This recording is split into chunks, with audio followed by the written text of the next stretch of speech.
సరిగా ఆడలేకపోతున్నా. ఎవరైనా టిప్స్ చెప్తే బాగుండేమో. అరే అక్కడ అన్న ఆడుతాండు కదా, పోయి ఒకసారి అన్న టిప్స్ అడిగితే చెప్తాడేమోగా. ఒకసారి ట్రై చేద్దాం.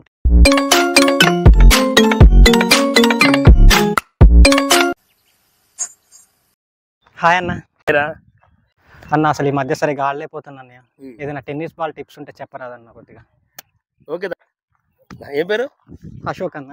అశోక్, సరే చెప్తారా. నీతో పాటు మన వ్యూవర్స్ కూడా చెప్తా. ఒకసారి టెన్నిస్ బాల్ ఏ విధంగా ఆడాలా, ఎలా కొట్టాలా అనే విషయాన్ని వాటిని క్లియర్గా మీకు చూపిస్తా.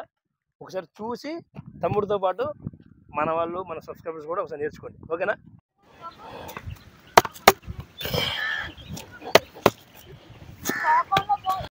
ఫ్రెండ్స్, ఇప్పుడైతే మనం టెన్నిస్ బాల్ ఏ విధంగా ఆడాలి, ఎలా కొట్టాలి అనే విషయాలను ఇప్పుడు మీకు చూపించడానికి వచ్చిన. ఒకసారి చూసి తెలుసుకోండి. అదేవిధంగా అసలు గ్రేజ్ బాల్ ఆటకి టెన్నిస్ బాల్ ఆటకి తేడా ఏంటో కూడా మీకు చెప్తా. గ్రేజ్ బాల్ని ఏ విధంగా ఆడతాం, టెన్నిస్ బాల్ ఏ విధంగా ఆడాలని చూపిస్తా. గ్రేజ్ బాల్కి టెన్నిస్ బాల్కి ఉన్న ఒక చిన్న తేడా చెప్తా, ఒకసారి గమనించండి. గ్రేజ్ బాల్కి టెన్నిస్ బాల్కి మధ్య తేడా ఏంటంటే, గ్రేజ్ బాల్కి ఏంటంటే మిడిల్ చేయాలి, నెంబర్ 1 పాయింట్. Number 2 timing. ఈ 2 ఉండాలి. కానీ అదే టైమింగ్ మిడిల్ చేయడం టెన్నిస్ బాల్ కుదరదు. గ్రేజ్ బాల్ మిడిల్ చేసి టైమింగ్ చేస్తే నీకు 4 పోతుంది. కానీ టెన్నిస్ బాల్ నీకు సింగిల్ కంటే ఎక్కువ రాదు.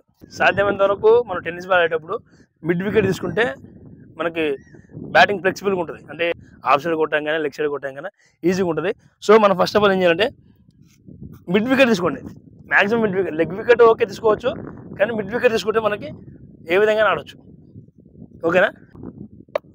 కొద్దిగా లెఫ్ట్ లెగ్ ఉంది కదా, లెఫ్ట్ లెగ్ కొద్దిగా బ్యాగ్ పెట్టుకోండి.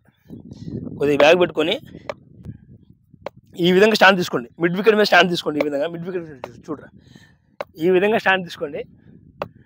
తీసుకున్నప్పుడు ఏ విధంగా ఆడాలి అనే విషయాలని మీకు నెక్స్ట్ వీడియోలో క్లియర్గా చూపిస్తాను. Thank you.